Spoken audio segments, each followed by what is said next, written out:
สวัสดีพี่น้องป้องปายยามมื้อเช้าจ้าเช้านี้ฮัสมาเบิ่งกันพี่น้องแล้งคักทั้งนี้แล้งคักพี่น้องเอ้ยอยู่ได้น้ำเฟืองอาหารหลักของวัวของเฮาก็คือเฟียงเดี๋ยวมื้อนี้สิพามาเบิ่งอ่าที่เฮ็ดทุกมื้ออันใดถ้าท่านบ่เฮ็ดแบบนี้คือบ่มีหยังกินเลยหญ้าก็คือบ่มีได้เล็มเลยพี่น้องเน้นหลักก็คือเฟียงพี่น้องเน้นหลักก็คือกินเฟียงอาหารแห้งเท่านั้นเนาะเอาเฟียงมายายๆพี่น้องแบกมาก็เอามายายมากองไว้ กองไว้ที่เฮ็ดแบบนี้การแกงแบบนี้ก็คือว่ามันหลายโตพี่น้องถ้าเฮาเฮ็ดอันนั้นเฮ็ดน้อยๆก็คือมันจะแย่งกันอันนี้กากน้ำตาลผสมน้ำเอาเทกากน้ำตาลนั้นได้ผสมน้ำคนๆโคเลให้เข้ากันพี่น้องคนให้เข้ากันและที่นี่ก็เอากากน้ำตาลเอาไปโรยเอาไปหดเฟียงที่เฮากองไว้บางหันนี่แหละทุกคนถ้าอื่นเฮ็ดแบบนี้คือกันบ่จ้า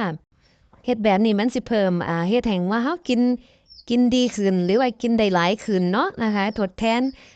อันทดแทนหญ้าพี่น้องทดแทนหญ้าที่มันบ่มีหญ้าเฮ็ดให้มันได้กินหลายขึ้นเอามาหดอ้อมหดจนเปียกพู้นน่ะพี่น้องหดจนมันเปียกพู้นล่ะเนาะหดสิหลายเติบพู้นเด้ให้มันหวานมันแซ่บมันอร่อยหั้นเนาะน้ำตาลกากน้ำตาลผสมน้ำจักหน่อยก็หดจนว่ามันเปียกมันชุ่มจ้ะคิดว่าทางอื่นก็สิต้องเฮ็ดแบบนี้คือกันล่ะเนาะ ฮดแบบนี้แหละจ้าฮดไปเรื่อยๆบ่แม่นแตงัวพี่น้องไก่ก็ไปกินคือกันอันนี้ลำข้าว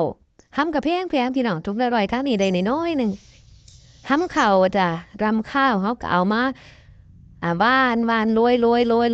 ยอันที่หลังจากที่เขาหดเปียกจุ่มๆมาหั่นหำตัวลำข้าวมันก็จะไปติดอยู่น้ำเฟียงจ้ะมันจะไปติดอยู่น้ำเฟียงเนาะมันติดน้ำ ที่เฮาโหดไว้ให้มันเปียกๆมีเด็กน้อยมาชูมือโบกบ๊ายบายวันหยุดมีเด็กน้อยมาซอยจ้ะ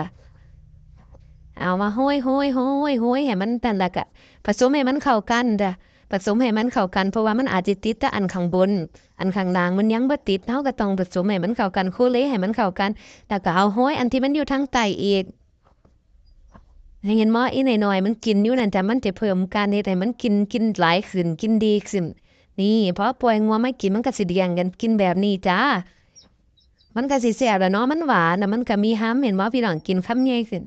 กองนี้คือมันจะกินหมดเลยเฮาประหยัดเฟืองน้ำจ้า